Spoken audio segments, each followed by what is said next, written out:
people have no energy? Because mental diarrhea. You eat bad food and then try to stop diarrhea, it's not going to work. This much you do. Tonight before you go to bed, keep it down and go to bed. In a little while, if you simply sit here, things around you will reverberate.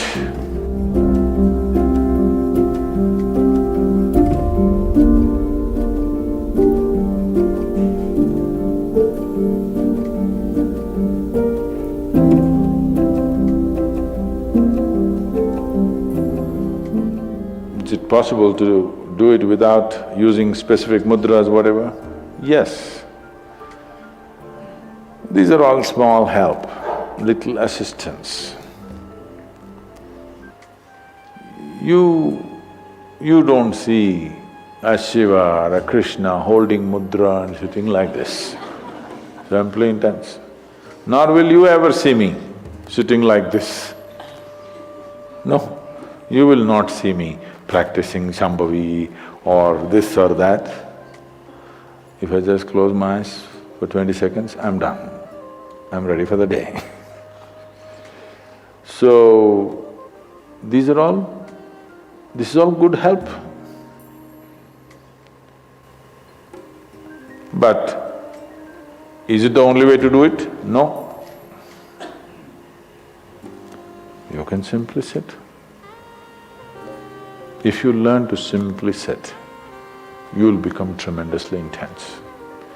Right now, your energy is simply expended by doing unnecessary, endless activity. When you have so much mental diarrhea, how can you have energy? Suppose you have diarrhea, do you see how weak you feel? Yes or no? Right now this mental diarrhea, that's why people have no energy. They want to just eat and sleep all the time because mental diarrhea is very exhausting. If you have physical diarrhea, you know how exhausting it is. Yes? This is also equally exhausting.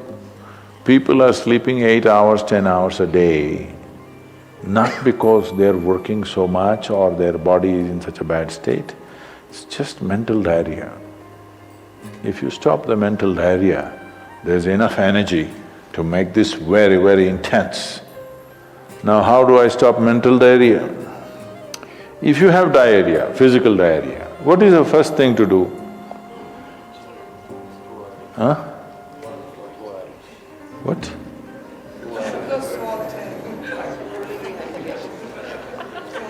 Yes, run to the toilet, I know that.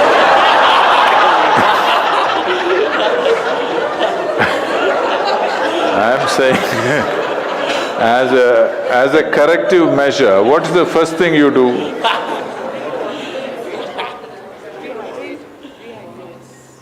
No, as a corrective measure, what is the first thing you do? First thing is stop eating, right? Yes or no?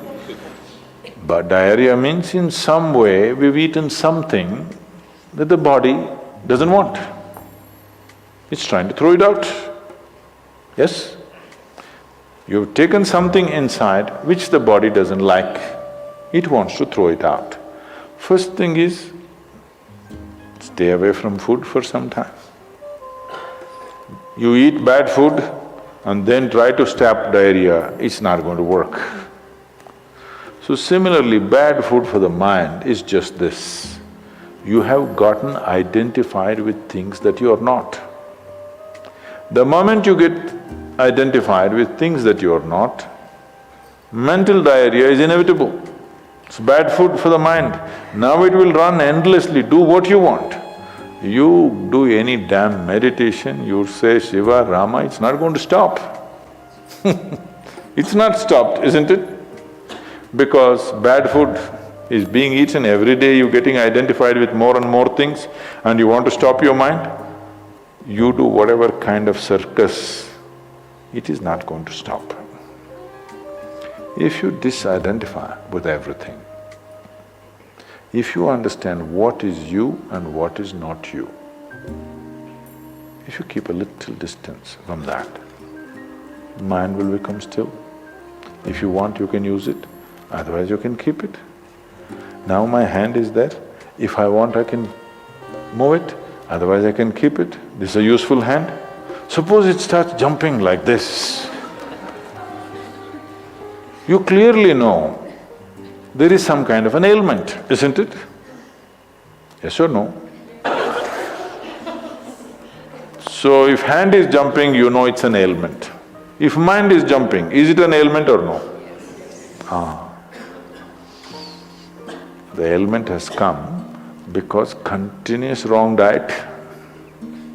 You tell your mind that I am this, I am this, I am that, I am that. It's having diarrhea. You stop giving it wrong food.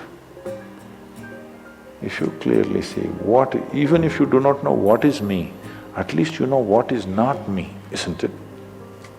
This much you do. Tonight before you go to bed, sit on your bed and sit down and discount everything that is not you. This house in which you're living, is this me? No. This loving parent or mother, father, wife or husband or child, they're wonderful, but is this me? No. Now these nice clothes I'm wearing, is this me? No. Now my body, I like it, but is this me? No. Now I'm having so many thoughts, is this me? No. Now I'm having wonderful emotions, is this me? No. Like this, everything that's not you, before you sleep, keep it down and go to bed.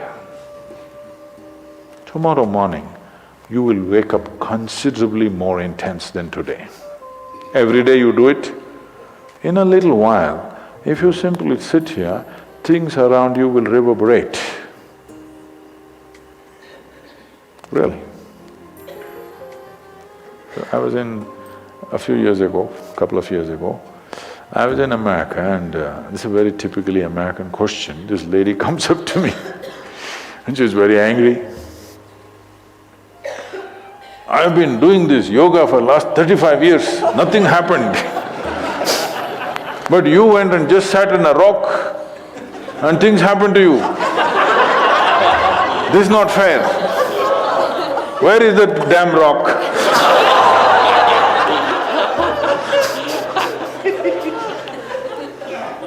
She thinks it's the rock which did it.